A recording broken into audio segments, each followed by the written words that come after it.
अब इनके क्रिकेट के जो साथी हैं, क्योंकि मैं पीसीबी में रहा हूँ, तो मैंने सबसे पूछा इमरान खान के बारे में, जब आप खेलते थे क्या होता था क्या। अच्छा। हर एक ने बड़ी दिलचस्प कहानियां सुनाई हैं। सबसे ज्यादा कहानियां तो सरफराज नवाज सुनाते हैं, वो ना ही सुने तो अच्छा। आप मुझे कहते थे मैनू लिया ना, मैं फिर दसा आ गया यार तू रहन दे।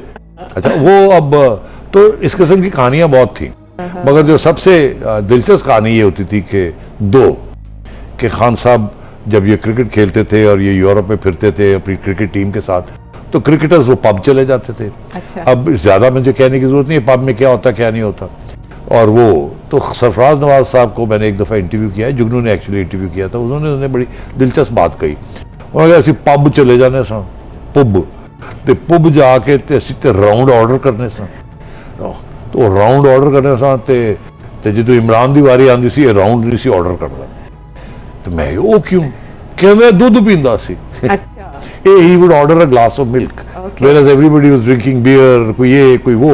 Okay. खान साहब ने hasn't touched alcohol, अच्छी आदतें हमेशा से। वो शुरू से ही है, he has never touched it, but